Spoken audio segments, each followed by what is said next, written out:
The Alternative Connection School on St. Croix is being forced to shut down. News Channel 8's Wes Small files this report. Well, now I'm with Tyrone Molyneux one more time, the American Federation of Teachers St. Croix president for this chapter.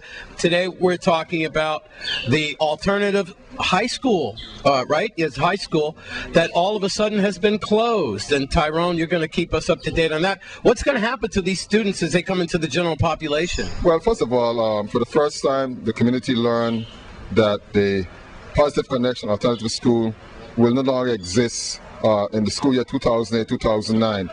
Apparently, Superintendent Mr. Gary Malloy and a number of other school administrators made that decision. Now, when questioned by the Board of Education meeting on Friday as to what was the reason and who made up this committee, we learned this committee consists of the school principals from the junior high schools and the high schools, and collectively they decided that, well, this place should be closed and the students should be now transferred to the junior high schools where they'll be incorporated into that system.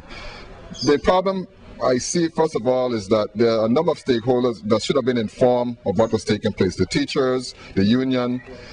You should have even brought in, specialists, whether it's school psychologists, social workers, Department of Human Services, to help in forming that, what you call that task force or that committee, yes, so the department could be well, guided in terms of the decision.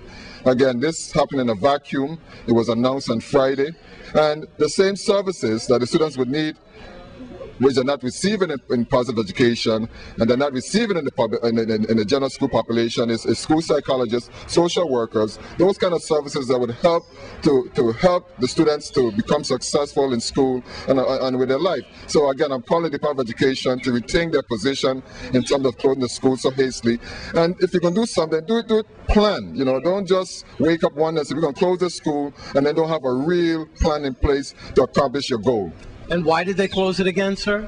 Well, according to the report that was presented by Dr. Terry and Mr. Gary Malloy, superintendent, is that the school was not meeting the needs of the students, and so therefore they felt that by incorporating into the general school population that the needs would be met.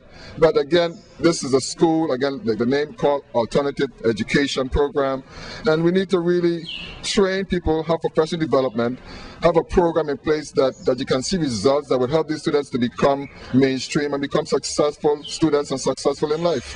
What happens to the teachers? They get reassigned? Well, according to the report that was presented by Dr. Terry and Superintendent Malloy, the teachers will be transferred throughout the district. Okay. Well, there you go. That's the latest on what is a very needed school, the alternative school, and not without too much notice, that school has been shut down. We'll have to see what happens with that in the future.